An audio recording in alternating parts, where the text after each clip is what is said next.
Did you know that faith comes by hearing, and hearing by the Word of Yah? My goal is to bless you with the Word. Listen to it while you're driving. Listen to it while you're walking along the way. Listen to it when you lay down at night. Listen to the Word.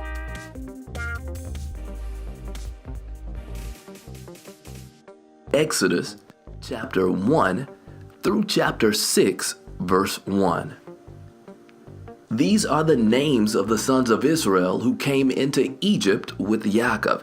Each man came with his household: Reuben, Shimon, Levi, Yehudah, Issachar, Zebulun, Benjamin, Dan, Naphtali, Gad, and Asher.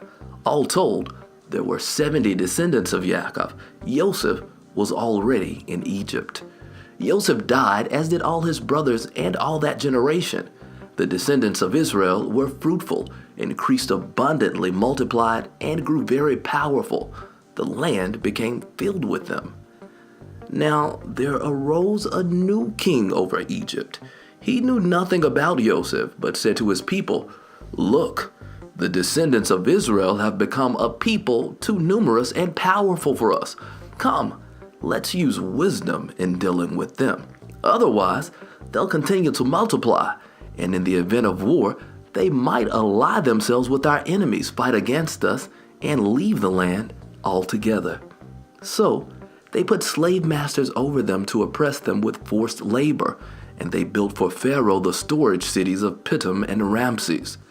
But the more the Egyptians oppressed them, the more they multiplied and expanded, until the Egyptians came to dread the people of Israel and worked them relentlessly, making their lives bitter with hard labor, digging clay, making bricks, all kinds of field work. And in all this toil, they were shown no mercy. Moreover, the king of Egypt spoke to the Hebrew midwives, one of whom was called Shiphrah, and the other Puah.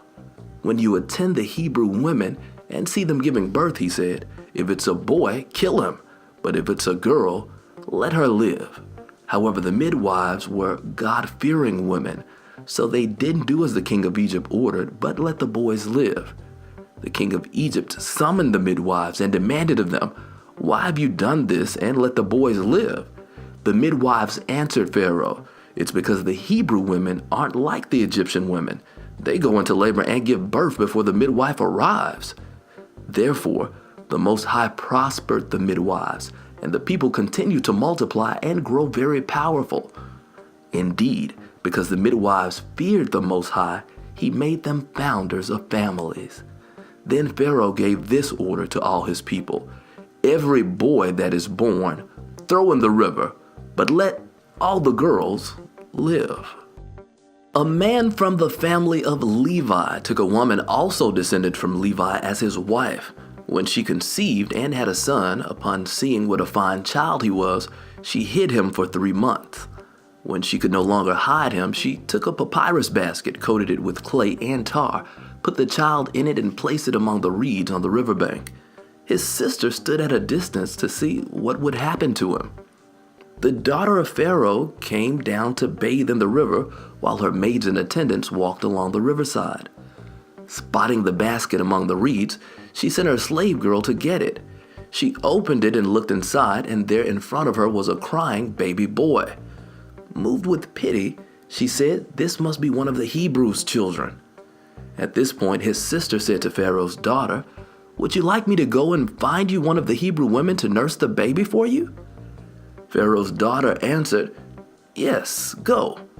So the girl went and called the baby's own mother. Pharaoh's daughter told her, "Take this child away and nurse it for me, and I will pay you for doing it." So the woman took the child and nursed it. Then, when the child had grown some, she brought him to Pharaoh's daughter, and she began to raise him as her son. She called him Moshe, pull out, explaining, "Because I pulled him out of the water." One day when Moshe was a grown man, he went out to visit his kinsmen, and he watched them struggling at forced labor. He saw an Egyptian strike a Hebrew, one of his kinsmen. He looked this way and that, and when he saw that no one was around, he killed the Egyptian and hid his body in the sand. The next day, he went out and saw 2 Hebrew men fighting with each other. To the one in the wrong, he said, "Why are you hitting your companion?" He retorted, "Who appointed you ruler and judge over us? Do you intend to kill me the way you killed the Egyptian?" Moshe became frightened. Clearly, he thought the matter has become known. When Pharaoh heard of it, he tried to have Moshe put to death, but Moshe fled from Pharaoh to live in the land of Midian. One day, as he was sitting by a well, the 7 daughters of the priest of Midian came to draw water. They had filled the troughs to water their father's sheep, when the shepherds came and tried to drive them away. But Moshe got up and defended them. Then he watered their sheep. When they came to Reuel, the father, he said, "How come you're back so soon today?" They answered, "An Egyptian rescued us from the shepherds. More than that, he drew water for us and watered the sheep." He asked his daughters, "Where is he? Why did you leave the man there? Invite him to have something to eat." Moshe was glad to stay on with the man, and he gave Moshe his daughter Zipporah in marriage. She gave birth to a son, and he named him Gershom, foreigner there, for he said, "I have been a foreigner in a foreign land." Sometime during those many years, the king of Egypt died, but the people of Israel still groaned under the yoke of slavery, and they cried out, and their cry for rescue from slavery came up to the Most High. The Most High heard their groaning, and our power remembered his covenant with Abraham, Yitzchak, and Yaakov. The Most High saw the people of Israel, and the Most High acknowledged them. Now Moshe was tending the sheep of Yitro, his father-in-law, the priest of Midian, leading the flock to the far side of the desert. He came to the mountain of the Most High, to Horeb. The angel of Yah appeared to him in a fire blazing from the middle of a bush. He looked and saw that although the bush was flaming with fire, yet the bush was not being burned up. Moshe said, "I'm going to go over and see this amazing sight and find out why the bush isn't being burned up." When Yahweh saw that he had gone over to see, the Most High called to him from the middle of the bush, "Moshe, Moshe!" He answered, "Here I am." He said, "Don't come any closer. Take your sandals off your feet, because the place where you are standing is holy ground. I am the Most High of your father." He continued, "The power of Abraham, the power of Yitzchak, and the power of Yaakov." Moshe covered his face because he was afraid to look at the Most High. Yah said, "I have seen how my people are being oppressed in Egypt and heard their cry for release from their slave masters because I know their pain. I have come down to rescue them from the Egyptians and to bring them up out of that country to a good and spacious land, a land flowing with milk and honey, the place of the Canaanite, Hittite, Amorite, Perizzite, Hivite, and Yebusite. Yes, the cry of the people of Israel has come to me, and I have seen how terribly the Egyptians oppress them. Therefore now, come, and I will send you to Pharaoh so that you can lead my people, the descendants of Israel, out of Egypt." Moshe said to the Most High, "Who am I that I should go to Pharaoh and lead the people of Israel out of Egypt?" He replied, "I will surely be with you. Your sign that I have sent you will be that when you have led the people out of Egypt, you will worship the Most High on this mountain." Moshe said to the Most High, "Look, when I appear before the people of Israel and say to them, 'The Most High of your ancestors has sent me to you,' and they ask me, 'What is his name?' what am I to tell them?" The Most High said to Moshe, "Ahaya asher Ahaya, I am will be what I am will be," and added, "Here is what to say to the people of Israel, Ahaya, I am or I will be, has sent me to you." The Most High said further to Moshe, "Say this to the people of Israel, Yod He Vav He, Yahweh, the power of your fathers, the power of Abraham, the power of Yitzchak, and the power of Yaakov has sent me to you. This is my name forever. This is how I am to be remembered generation after generation. Go, gather the leaders of Israel together and say to them, Yahweh, the power of your fathers, the power of Abraham, Yitzchak, and Yaakov, has appeared to me and said, I have been paying close attention to you and have seen what is being done to you in Egypt. And I have said that I will lead you up out of the misery of Egypt to the land of the Canaanite, Hittite, Amorite, Perizzite, Hivite, and Yebusite, to a land flowing with milk and honey. They will heed what you say. Then you will come, you and the leaders of Israel, before the king of Egypt, and you will tell him, Yahweh, the power of the Hebrews, has met with us. Now please, let us go 3 days' journey into the desert, so that we can sacrifice to Yahweh our power. I know that the king of Egypt will not let you leave unless he is forced to do so. But I will reach out my hand and strike Egypt with all my wonders that I will do there. After that, he will let you go. Moreover, I will make the Egyptians so well disposed towards this people that when you go, you won't go empty-handed. Rather, all the women will ask their neighbors and house guests for silver and gold jewelry and clothing, with which you will dress your own sons and daughters. In this way, you will plunder the Egyptians. Moshe replied, but I'm certain they won't believe me, and they won't listen to what I say because they'll say, Yahweh did not appear to you.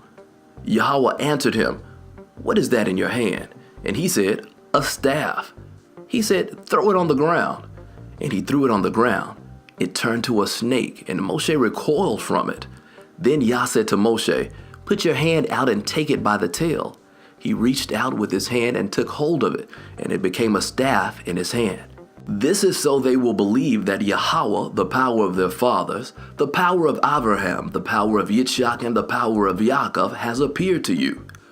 Furthermore, Yahweh said to him, now put your hand inside your coat. He put his hand in his coat, and when he took it out, his hand was leprous, as white as snow. Then the Most High said, now put your hand back in your coat. He put his hand back in his coat, and when he took it out, it was as healthy as the rest of his body. If they won't believe you or heed the evidence of the first sign, they will be convinced by the second. But if they aren't persuaded even by both these signs and still won't listen to what you say, then take some water from the river and pour it onto the ground. The water you take from the river will turn into blood on the dry land. Moshe said to Yahweh, oh Yah, I'm a terrible speaker. I always have been, and I'm no better now, even after you've spoken to your servant. My words come slowly, my tongue moves slowly. Yah answered him, who gives a person a mouth? Who makes a person dumb or deaf, keen-sighted or blind? Isn't it I, Yahweh? Now therefore go, and I will be with your mouth and will teach you what to say. But he replied, please, Yah, send someone else, anyone you want. At this, Yahweh's anger blazed against Moshe. He said, don't you have a brother, Aharon the Levi? I know that he's a good speaker.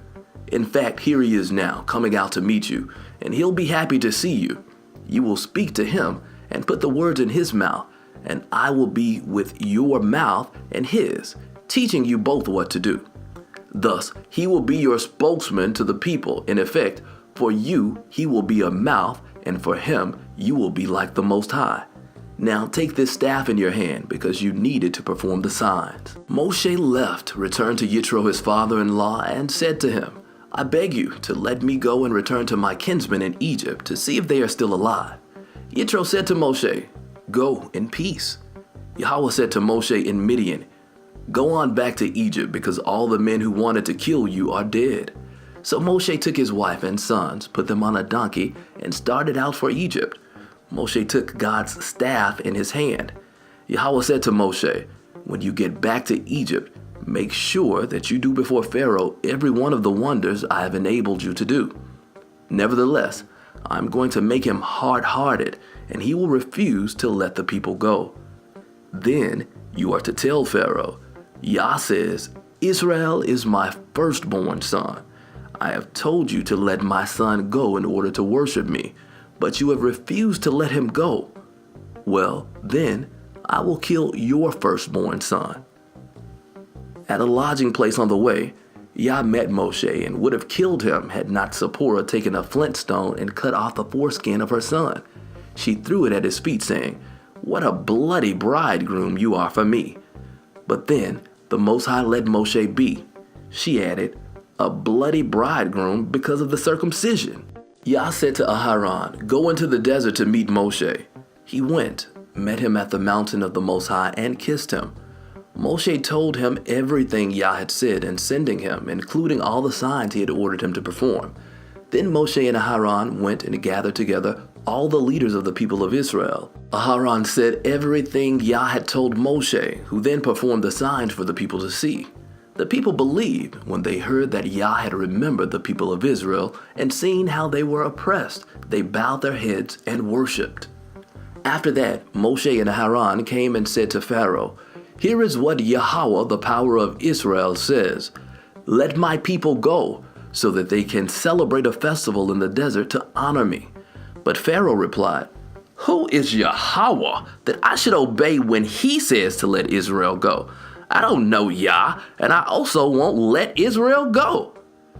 They said, "The power of the Hebrews has met with us. Please let us go 3 days' journey into the desert so that we can sacrifice to Yah our power. Otherwise, he may strike us with a plague or with a sword." The king of Egypt answered them, "Moshe and Aharon, what do you mean by taking the people away from their work? Get back to your labor."